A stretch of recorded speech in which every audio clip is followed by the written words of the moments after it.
ఆయుష్మాన్ భవకు స్వాగతం. మీరు పీసీఓడి సంతానలేమి సమస్యతో బాధపడుతున్నారా?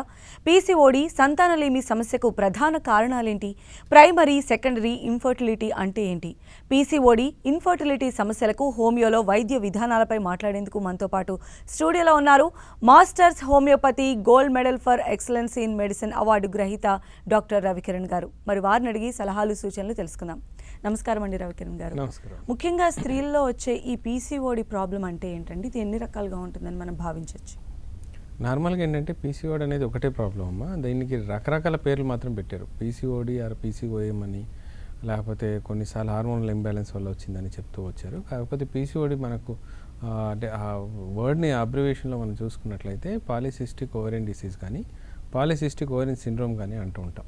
దీని యొక్క ముఖ్య లక్షణాలు ఎలా ఉంటాయంటే, ఎప్పుడైతే అండాశయాలపైన నీటి బుడగలు లాంటిది రావటం మొదలెడుతుందో, నీటి బుడగలు ఒక కౌంట్ అంటే ఒక 15 నుంచి 20 లేదా 20 నుంచి 25 కంటే ఎక్కువగా నీటి బుడగలు ఉండి సైజెస్ పెద్దగా ఉండి మన యొక్క హార్మోనల్స్ ఇంబ్యాలెన్స్ని అది క్రియేట్ చేయగలిగినప్పుడే దాన్ని మనం పీసీఓడి అనగలుగుతాం. పీసీఓడి మనకు అండాశయంలో ఉన్న నీటి బుడగల మీద వచ్చిన కంటే మనకు కనబడే లక్షణాల మీద మనం ఎక్కువగా ఇంపార్టెన్స్ ఇచ్చాలి. అంటే కనబడే లక్షణాలు ఎలాంటివి? ఒకటి, లావ్ అవ్వటం, ఒబేసిటీ కానీ, మనకి ఏదైనా హెరిటిజన్ లాంటి అంటే మనకి హెయిర్ గ్రోత్ కానీ, అన్వాంటెడ్ హెయిర్ గ్రోత్ కానీ డెవలప్ అవ్వటం కానీ, మెన్స్ట్రువల్ అబ్నార్మాలిటీస్ ఎక్కువగా కనబడడం కానీ, లేదా అసలు అండాశయం నుంచి లేదా అండం అనేది మనకు రిలీజ్ అవ్వకపోవడం కానీ, లేదా హెయిర్ ఫాల్ కానీ, కొన్నిసార్లు డయాబెటిక్ కంప్లైంట్స్ కానీ ఎక్కువగా అవ్వటం కానీ, కొన్నిసార్లు కొలెస్ట్రాల్ లెవెల్స్లో కూడా అబ్నార్మాలిటీస్ కనబడటం కానీ, ఇవి ఎక్కువగా మనకు కనబడుతుంటాయి. అది కాకుండా మనకి మూడ్ డిసార్డర్స్ కూడా ఉంటూ ఉంటాయి. అంటే డిప్రెషన్స్ కానీ, లేకపోతే ఆలోచనలో కొంచెం ఎక్కువగా ఆలోచించడం కానీ, ఒక విషయాన్ని పదే పదే ఆలోచించడం, డల్లుగా ఉండటం, మూడ్ స్వింగ్స్ ఎక్కువగా ఒకవేళ కనబడినట్లయితే మనం పీసీఓడి కింద కానీ మనం కన్సిడర్ చేయొచ్చు. కొంతమందిలో పీసీఓడి సిమ్టమ్స్ ఉన్నప్పుడు మెన్సెస్ కట్టే ముందు కొంచెం కడుపులో నొప్పి ఎక్కువ రావడం, డిస్మెరియన్ కంప్లైంట్స్ ఎక్కువగా ఉండటం లాంటివి కూడా గమనించవచ్చు. కొన్నిసార్లు మెన్సెస్ ఒకవేళ మొదలైన 3 నెలలకు ఒకసారి రావటం, లేదా ఒకేసారి వచ్చినప్పుడు వారం రోజులు లేదా 10 రోజులు లేదా 15 రోజులు కంటిన్యూస్ బ్లీడింగ్ ఉండటం, ఆ బ్లీడింగ్ ఆపడం కూడా కష్టంగా ఉండే ప్రయత్నాలు దీంట్లో మనకు పీసీఓడిలో కనబడుతూ ఉంటాయి. సో పీసీఓడి అనేది కొన్ని లక్షణాల సమూహం అనమాట. ఒక్కదాని కాదు, అలా చాలా లక్షణాలను కలిపి ఒక సిండ్రోమ్ కింద కన్సిడర్ చేయడం జరిగింది. ఈ మధ్యకాలంలో ఇది చాలా ఎక్కువ మందిలో ఉంది అండ్ చాలామంది దీంతో బాధపడుతున్నారు. అందువల్ల ఈ మధ్యకాలంలో ఫీమేల్ జెనెటిక్కి సంబంధించి లేదా లేడీస్ ప్రాబ్లంలో టాప్ ప్రయారిటీ లేదని ఇవ్వగలిగితే పీసీఓడిని టాప్ ప్రయారిటీగా ఇస్తున్నారు. అలాగే రవికిరణ్ గారు, ఈ ఇన్ఫర్టిలిటీ అనేది ఎన్ని రకాలుగా ఉంటుందండి?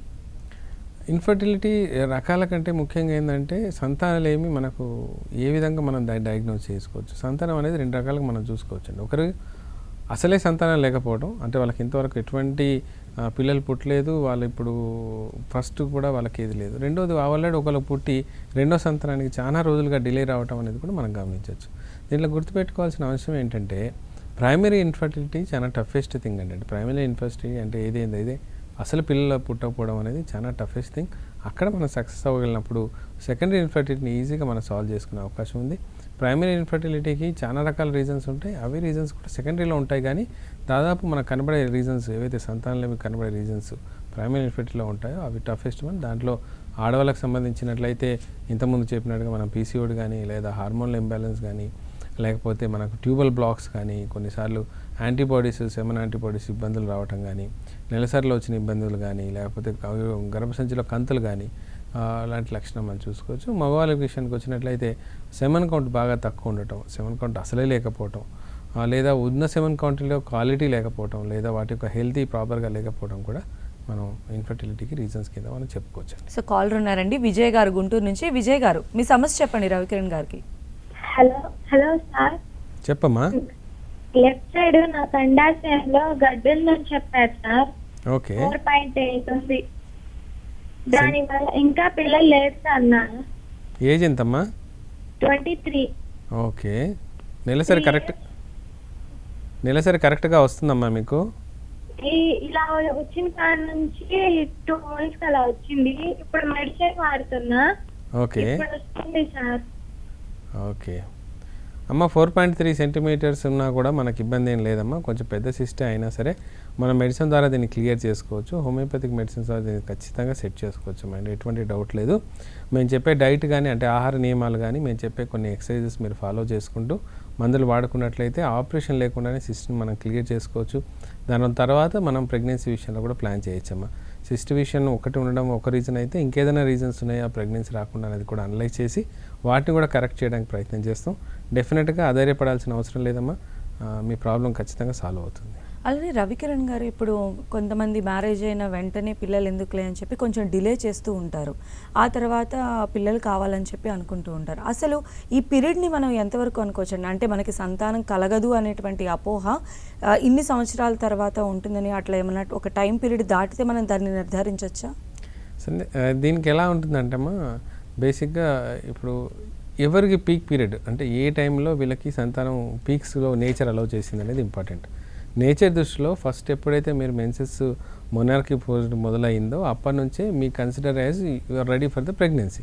ఆ హెల్త్ ఇష్యూలో మీరు కేపబుల్ ఉన్నారా లేదా అన్న విషయం పక్కన పెడితే అప్పటి నుంచి అండం అనేది రిలీజ్ అవుతుంటుంది. ఒక హ్యూమన్ లైఫ్ స్పాన్లో కొన్ని రకాల అండాలు కొంతవరకు వీళ్ళకు ఉంటాయి. 20,000 అండాలు కానీ 40,000 30,000 అండాలు వాళ్ళకి అలా ఉండిపోతాయి. కొంతమందికి ఆ స్టేజెస్లో ఉండిపోతుంటాయి. ఎప్పుడైతే అండాశయం నుంచి అండాలు ఎగ్జాస్ట్ అయిపోతాయో ఆటోమేటిక్గా మీకు ప్రెగ్నెన్సీ యొక్క లెవెల్స్ అనేవి తగ్గిపోతూ ఉంటాయి. ఇక రిగార్డింగ్ ఏజ్ విషయానికి వచ్చినట్లయితే 21 to 24 ఇయర్స్ మధ్యలో ఫీమేల్స్కి అయితే అది excellent age for the pregnancy అండి. 25, 26 రాగానే కొంచెం డిటోరేటెడ్, 27, 28, 29, 30 రాగానే ఇంకా తగ్గిపోవడం, 30 తర్వాత చాలా ఛాన్సెస్ తగ్గిపోతూ ఉంటాయి. మగవాళ్ళ విషయంలో వచ్చినప్పుడు కూడా 18 ఇయర్స్ నుంచి కాకుండా 20, 21 నుంచి తీసుకొని 30 ఇయర్స్ వరకు పీక్లో సెమన్ కౌంట్ పాజిటివ్లు అంటే మీన్ క్వాలిటీ సెమన్ ఉంటుంటుంది. 30, 35 మధ్యలో కొంచెం డౌన్, 40 తర్వాత అసలు కాన కష్టం అయిపోతూ ఉంటుంది. సో దీన్ని బట్టి మనం ప్లానింగ్ అనేది చూసుకోవాలి. ఈ మధ్యకాలంలో career oriented study education problems వల్ల 27, 28 లేని మ్యారేజ్ అవ్వట్లేదు.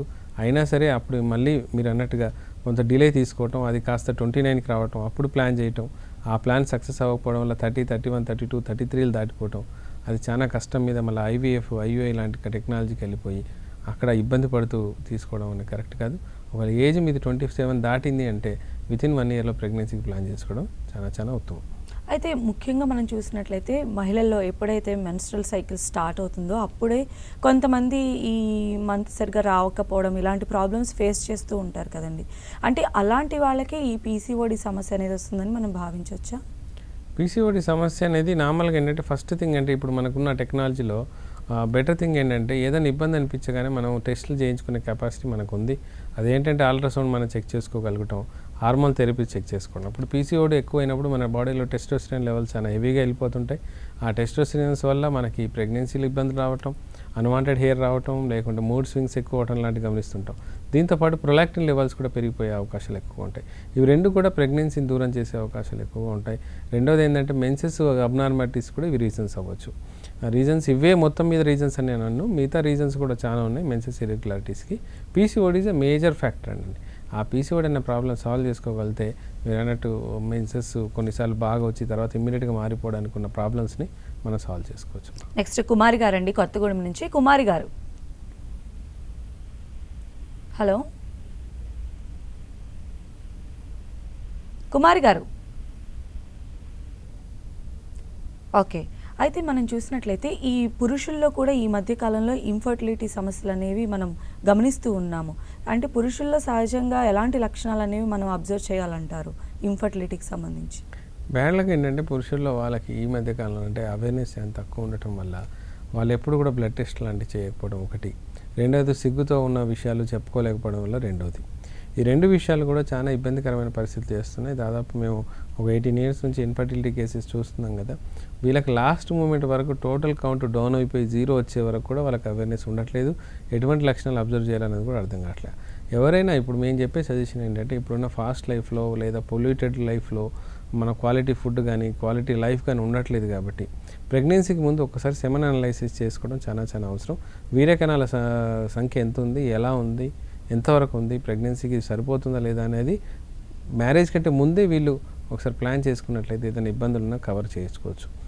సెమన్ కౌంట్ తగ్గిపోవడానికి చాలా రీజన్స్ ఉన్నాయండి. ఒకటి టెస్టిక్యులర్ టెంపరేచర్స్ పెరిగిపోవడం కానీ, హార్మోన్లో టెస్టోస్టెరాన్ లెవెల్స్ కానీ, లేదా ఈస్ట్రోజన్ ప్రొలాక్టిన్ లాంటివి పెరిగిపోవడం అనేది కూడా రీజన్స్ ఉంటాయి. మూడోది ఏంటంటే మనకి ఎపిడెడమిస్ కానీ లేకపోతే వెరికోసిల్ కానీ హైడ్రోసిల్ లాంటివి కానీ లేదని ఇంజురీ రావటం కానీ, లేకపోతే చిన్నప్పటి నుంచి టెస్టికులర్స్ అవి డెవలప్ అవ్వకపోవడం వల్ల కానీ, లేదా జెనెటిక్ ఎఫెక్ట్స్ కూడా ఉంటాయి. SF1 అనే జెనెటిక్ డీకోడింగ్ వల్ల కూడా మిగతా అన్నీ బాగున్నా సరే సెమన్ అనలైజేషన్ లేదా సెమన్ యొక్క క్వాలిటీ కానీ పెరగకపోవడం కానీ, సెమన్ ప్రొడక్షన్ కానీ లేకపోవడం జరుగుతూ ఉంటుంది.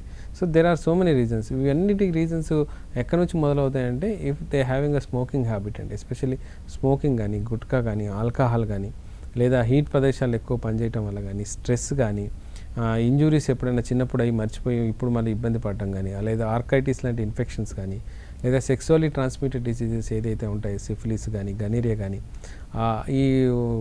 ఇవన్నీ ఇన్ఫెక్షన్స్ కూడా లోపలికి వెళ్ళిపోయి సెమన్ని డ్యామేజ్ చేసే అవకాశాలు ఎక్కువ ఉన్నాయి. కాబట్టి మేల్స్లో ఈ విషయం చాలా ప్రాపర్గా మేనేజ్ చేసుకోగలిగితే సగం ఇన్ఫర్టిలిటీ కేసెస్ మనం సాల్వ్ చేసుకున్నట్టే లెక్కండి. నెక్స్ట్ కుమారి గారండి, కొత్తగూడెం నుంచి. కుమారి గారు, హలో, మీ సమస్య చెప్పండి అమ్మా డాక్టర్ గారికి. నాకు డేట్స్ అవి సరిగ్గా రావట్లేదండి. ఓకేనమ్మా. చెక్ చేయించుకుంటే వాటర్ బబుల్స్ ఉన్నాయి అని చెప్పారు. ఓకే. నాకు మ్యారేజ్ అయ్యి 1.5 year అయ్యింది, ఇంకా ప్రెగ్నెన్సీ రాలేదు. ఓకే. సో దానికి ఏమైనా చెప్తారని. కుమార్ గారు, మీ ఏజ్ ఎంతమ్మా? 25 years అండి. మ్యారేజ్ అయ్యి 2.5 year అయిందా, 1.5 year అయిందమ్మా? 1.5 year అయిందండి మ్యారేజ్ అయ్యి. ఓకే. ఒకటేంటమ్మా కుమార్ గారు, ఇప్పుడు మీ ఏజ్ అయితే ఇప్పటికైతే మన చేతిలోనే ఉందమ్మా, చేయి దాటిపోయిన ఏజ్ అయితే కాదు. రిగార్డింగ్ వాటర్ బబుల్స్ ఏదైతే అన్నారు దాన్ని PCOD అంటూ ఉంటాం. ఓవరీస్ మీద ఎప్పుడైతే నీటి బుడగలు లాంటివి వస్తుంటాయి, మనం మెడిసిన్ ద్వారా దాన్ని అంటే క్లియర్ చేసుకునే అవకాశం ఎక్కువ ఉంది. అండ్ రెండోది ఏంటంటే ఎప్పుడైతే ఇది PCOD ప్రాబ్లం క్లియర్ అయిపోతుందో ఆటోమేటిక్గా మీ అండాశయం నుంచి అండం రిలీజ్ మొదలవుతుందమ్మా. ఆ అండం ఎప్పుడైతే విడుదల అయిపోతుందో ఆటోమేటిక్గా మీకు ప్రెగ్నెన్సీ అవకాశాలు 95% మెరుగుపడతాయి. సో ఫస్ట్ PCOD ప్రాబ్లమ్ని క్లియర్ చేసుకునే ప్రయత్నం చేయండి. అది ఎప్పుడైతే క్లియర్ అయిపోతుందో మీ ప్రెగ్నెన్సీకి ఎటువంటి ఆటంకాలు ఉండవమ్మా. సో దీనికి హోమియోపతిలో బెస్ట్ ఆప్షన్స్ ఉన్నాయి. సో దగ్గరలో ఉన్న మంచి హోమియోపతి డాక్టర్ని కన్సల్ట్ చేసి ట్రీట్మెంట్ స్టార్ట్ చేయమ్మకు, మరి ఇంకా లేట్ చేయొద్దు. అలానే రవికిరణ్ గారు, ఇందాక కాలర్ మాట్లాడినట్లు ఈ ట్యూబల్ బ్లాకేజ్ కూడా ఒక రీజన్గా తెలుస్తోంది, అంటే సంతానం కలగకపోవడానికి. ఈ ట్యూబల్ బ్లాకేజ్ అనేది ఎందుకు ఏర్పడుతుంది అంటారు? ఒక ట్యూబ్లో బ్లాకేజ్ ఉండి ఒక ట్యూబ్లో లేకపోయినా కూడా సంతానం కలిగేటువంటి స్కోప్ ఉంటుందా? It's a very good question అమ్మా. ఏంటంటే ట్యూబల్ బ్లాకేజెస్ రావడానికి ముఖ్యంగా 3 రీజన్స్ అండి. ఒకటి ఏంటంటే నార్మల్గానే బైబర్త్గానే ట్యూబల్లో టార్షన్ లాంటి రావటం, అక్కడ క్లోజింగ్ రావటం ఒకటి, అది చాలా రేర్ అండి. 100లో ఓన్లీ 5 to 10% కేసెస్లో ఉంటాయి. ఇక రిగార్డింగ్ ఏంటంటే కొన్నిసార్లు బ్లీడింగ్ లాంటిది అయ్యి బ్లడ్ దాంట్లో నిండిపోవడం లాంటి కొన్ని క్వశ్చన్స్ వల్ల దానివల్ల కూడా అది వెళ్ళలేకపోవడం ఉంటుంది. మూడోది ఇన్ఫెక్షన్స్ లాంటివి ఏమైనా అయినప్పుడు పసు దాంట్లో నిండిపోవడం కానీ, వాటర్ లాంటి అక్యుములేషన్స్ ఒకటి రావడం కానీ మనం గమనించవచ్చు. ఒక ట్యూబల్ బ్లాక్ ఉండి ఇంకో ట్యూబల్కి అయ్యే అవకాశం ఉందంటే ప్రాక్టికల్గా సైంటిఫిక్ రీజన్స్ ప్రకారం అయితే అయ్యే అవకాశాలు ఉన్నాయండి. ఒక నెల కాకపోయినా ఇంకో నెల అయ్యే అవకాశం ఉంటుంది, కానీ సంతానం అయ్యే అవకాశం దాదాపు 50% పడిపోతుంది. ఆ ట్యూబల్ బ్లాక్స్ 2 ఓపెన్ ఉన్నప్పుడే మనకు 100% ఛాన్సెస్ పెరుగుతున్నట్లు లెక్క. ఏదైనా ఒక బ్లాకేజ్ ఉంటే మాత్రం ఇంకో బ్లాకేజ్ ఓపెన్ ఉన్నా సరే దానికి ఆల్టర్నేట్ మంత్లో వెళ్ళిపోయేసరికి 50% మనకు ఛాన్సెస్ తగ్గిపోతూ ఉంటాయి. సో దీనికి మనం ఏం చేయాలంటే ట్రీట్మెంట్ ఇమ్మీడియట్గా తీసుకోవడం. దీనికి HSG అని టెస్ట్ ఉంటుంది, హిస్టోసాల్ఫెంజోగ్రామ్ అని అంటాం. ఆ టెస్ట్లో మనకి బ్లాకేజ్ ఎక్కడి నుంచి ఎక్కడ మొదలైంది, ఏ ట్యూబల్ బ్లాక్ ఉందనేది కూడా తెలుస్తుంది. అది ఒకసారి చేసుకొని బ్లడ్ టెస్ట్ చేసుకొని ఏదైనా ఇన్ఫెక్షన్స్ ఉన్నాయా, అది నార్మల్గా వచ్చిందా అనలైజ్ చేసుకొని ట్రీట్మెంట్ స్టార్ట్ చేసినట్లయితే ఆ బ్లాకేజ్ని మనం క్లియర్ చేసుకోవచ్చు. అండ్ ఒక్కసారి బ్లాకేజ్ క్లియర్ అయిందంటే మాత్రం ప్రెగ్నెన్సీకి ఉన్న ఒక మేజర్ హర్డిల్, మేజర్ ఇబ్బంది ఏదైతే ఉందో అది క్లియర్ అవుతుంది. నెక్స్ట్ కృష్ణవేణి గారు ఉన్నారు. కృష్ణవేణి గారు, హలో. హలో కృష్ణవేణి గారు, మీ ప్రాబ్లం చెప్పండి. Hello sir. వింటున్నారు, చెప్పండి అమ్మా. సార్ మా అమ్మాయికి ఇప్పుడు 21 years సార్. మా అమ్మాయి ఫిలిపీన్స్ లో ఉంటుంది, MBBS చేస్తుంది. ఓకేనమ్మా. PCOD ప్రాబ్లం 3 months నుంచి అవుతుంది సార్. ఓకే. అది మామూలుగా డేట్ వస్తుంది 26th అంటే 26th వస్తుంది. వచ్చిన తర్వాత 5 days అయ్యి మళ్ళీ కొద్దిగా మళ్ళీ అవుతుంది, స్పాటింగ్ అవుతా ఉంది, బ్లీడింగ్ అవుతుంది. అందులో మాకు భయం అవుతుంది. ఆమె దూరంగా ఉంది, మేమేం సలహా ఇవ్వలేకపోతున్నాం. ఆమె ఏదైనా మీ హోమియోపతి ద్వారా ఏదైనా చేయొచ్చా సార్?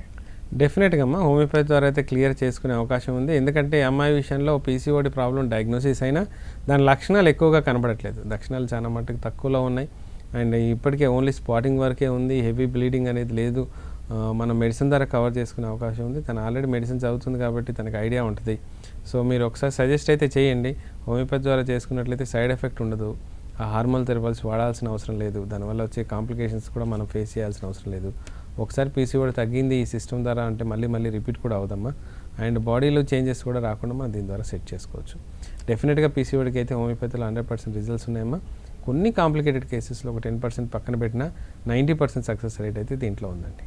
అలానే రవి గారు మనం చూస్తే కొంతమంది అంటే ప్రెగ్నెంట్ అవుతారు, కానీ కొన్ని నెలల తర్వాత మిస్క్యారేజెస్ అనేవి కూడా ఎక్కువ చూస్తున్నాం.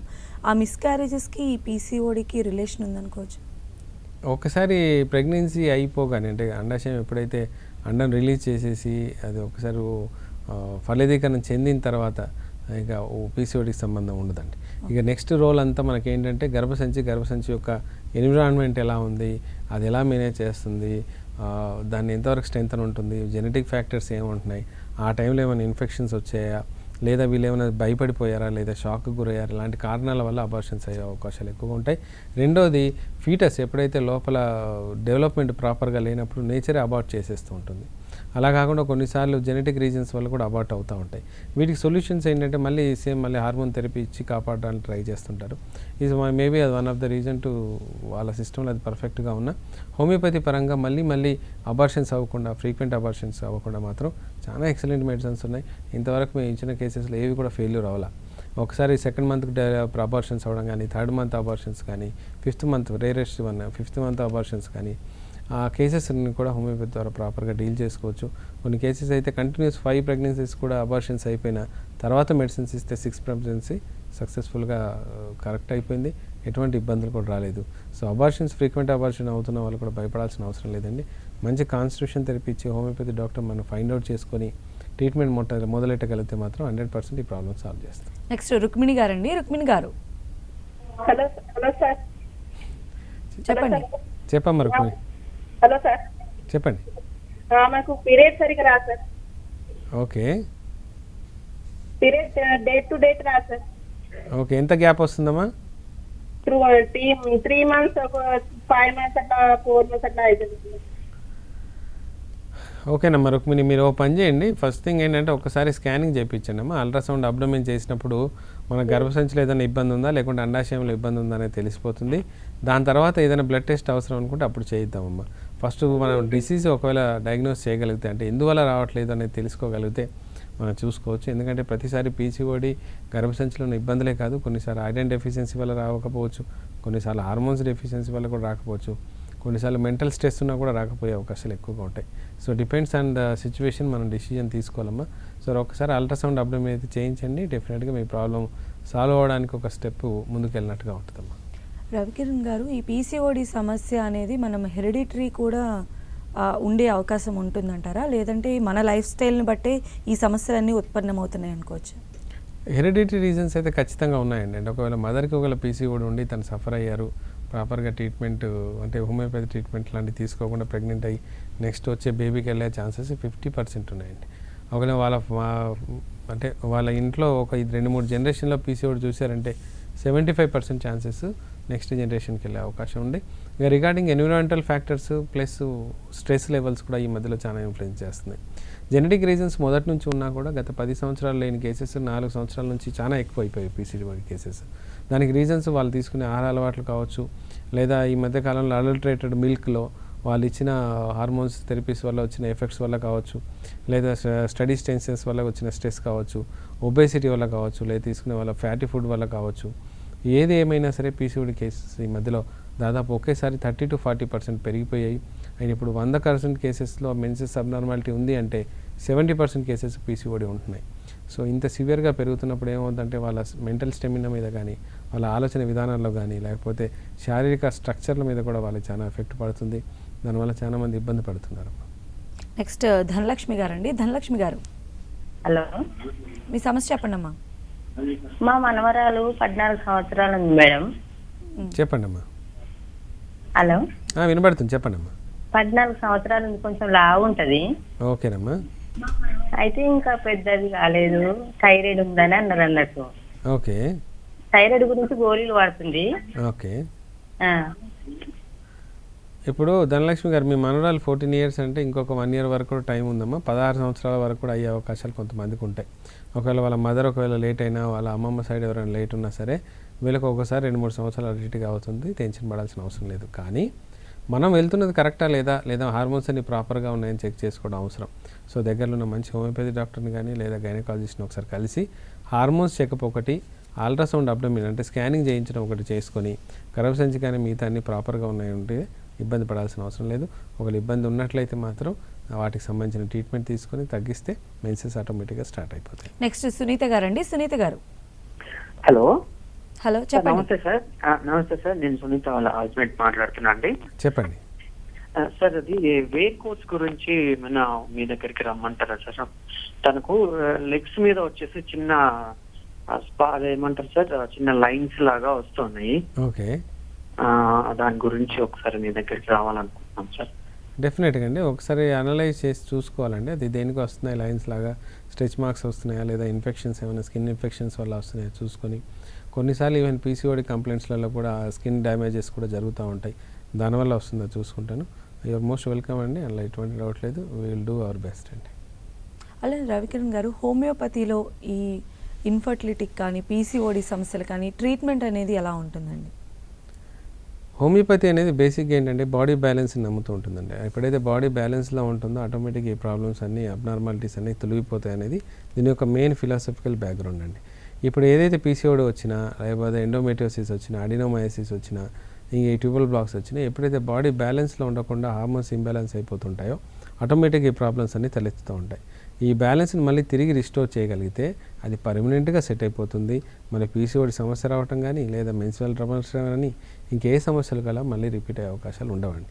సో అందుకని మంచి కాన్స్టిట్యూషన్ థెరపీ ఒకవేళ స్టార్ట్ చేసినట్లయితే ఈ ప్రాబ్లమ్స్ ఎప్పటికీ మనం రాకుండా చూసుకోవచ్చు. నెక్స్ట్ సల్మా గారు ఉన్నారండి. సల్మా గారు, హలో.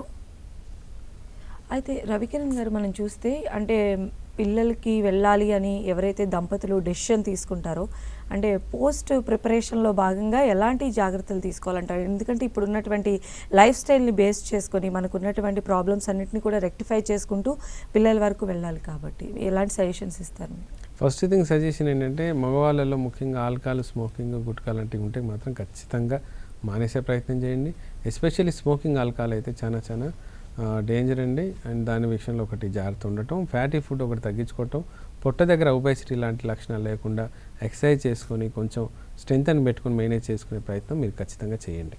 అది చాలా ఇంపార్టెంట్. ఇంకా రిగార్డింగ్ వెళ్ళాలనుకుంటే వాళ్ళు వెళ్ళిన తర్వాత డాక్టర్ సజెస్ట్ చేయడం కాకుండా థైరాయిడ్ ఒకటి, షుగర్ లెవెల్స్ ఒకటి, ఐరన్ లెవెల్స్ ఒకటి మినిమంగా ఒకసారి క్రాస్ చెక్ చేసుకొని ఏదైనా ఇబ్బంది ఉన్నట్లయితే త్వరగా సెట్ అవ్వడానికి చూడండి. ప్రెగ్నెన్సీ మీరు ఎప్పుడు ప్లాన్ చేసిన ఇబ్బంది లేదు, కానీ ఒకసారి మ్యారేజ్ ఒకసారి అయిందంటే మాత్రం నేను చెప్పినట్టుగా స్కానింగ్ ఇవి చెప్పిన ఇంతకుముందు బ్లడ్ టెస్ట్లు చేసుకున్నట్లయితే, వీర్యం యొక్క కణాల యొక్క స్ట్రెంత్ చూసుకున్నట్లయితే డిపెండ్ ఆన్ దట్ మీరు ప్లాన్ చేసుకోవచ్చండి. ఆ టైంకి వచ్చిన తర్వాత అప్పుడు పరిగెట్టడం కంటే ముందే ప్లాన్గా ఉండడం అనేది చాలా అవసరం. అలానే రవికిరణ్ గారు, నెక్స్ట్ కాల్ లక్ష్మి గారు ఉన్నారండి. లక్ష్మి గారు, సార్ అది ఒక చిన్న డౌట్. ఇప్పుడు కరోనా టైంలో లంగ్స్ లో ఇన్ఫెక్షన్ వస్తే అసలు అది క్లియర్ అవుతుంది సార్? లక్ష్మి గారు, లంగ్స్లో ఎప్పుడైతే ఇన్ఫెక్షన్ అవుతుందో, ఏదైతే ఫైబ్రోటిక్ చేంజెస్ అయ్యి దాదాపు 100% డ్యామేజ్ అయిపోయిన కణాలను అయితే మనం రీఅపిరెన్స్లో మళ్ళీ దాన్ని క్లియర్ చేయలేము. కాకపోతే చాలా కేసెస్లో ఏమవుతుందంటే, ఎప్పుడైతే ఆ స్ట్రోమ్ వచ్చిన తర్వాత డ్యామేజ్ చేసేస్తుందో దాంట్లో 60% కేసెస్ లేదా 70% కణజాలాన్ని మనం హోమియోపతి మెడిసిన్ ద్వారా మళ్ళీ దాన్ని స్ట్రెంగ్తన్ చేయొచ్చమ్మా. బాగా డ్యామేజ్ అయిపోయిన కణాలని మాత్రం మనం చేయలేము. అది 20-30% డ్యామేజ్ ఉండిపోతుంది.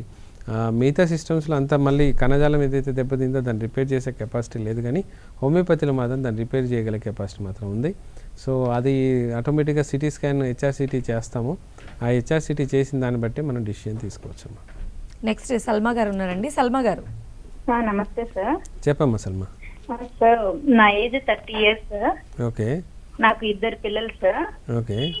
చిన్న ఆపరేషన్ కూడా అయిపోయింది. ఓకే. కానీ ఒక 6 months నుంచి పీరియడ్స్ ఇర్రెగ్యులర్ అవుతున్నాయి సార్. ఓకే. ఏదైనా పీరియడ్స్ రావడానికి ఏదైనా పప్పాయ అలాంటి తింటేనే అవుతుంది, లేకపోతే అవ్వట్లేదు సార్. ఓకే. దానికి రీజన్స్ ఏమన్నా? అంటే నాకు తెలిసి సల్మా ఒక చిన్న మైల్డ్ హార్మోనల్ ఇంబ్యాలెన్స్ జరుగుతుందమ్మా. ఎందుకంటే మీరు పపాయి తింటే మెన్సెస్ వచ్చేస్తున్నాయి అంటే ఇంకా అది మైల్డ్లోనే ఉంది, ఇంకంత హెవీగా అవ్వలేదు. సో ఇది నార్మల్గా ఈ ఏజ్లోకి వచ్చినప్పుడు కొంచెం స్ట్రెస్ వల్ల కానీ లేదా పిల్లల యొక్క టెన్షన్స్ వల్ల కానీ కూడా కొన్నిసార్లు హార్మోన్స్ మైల్డ్ అంబ్యాలెన్స్ అవుతూ ఉంటాయి. సో దగ్గరలో మంచి హోమియోపతి డాక్టర్ని కన్సల్ట్ చేయమా, ఒక 2-3 నెలలు వాడుకున్నట్లయితే మళ్ళీ మెన్సెస్ రెగ్యులర్ అయిపోతుంది. ఎటువంటి ఇబ్బంది అయితే నాకు తెలిసి రాకపోవచ్చండి. Right, thank you so much అండి రవికిరణ్ గారు. ఇది ఇవాల్టి ఆయుష్మాన్ భవ. నెక్స్ట్ న్యూస్ అప్డేట్స్ ప్రసారం అవుతాయి. చూస్తూనే ఉండండి 10 TV.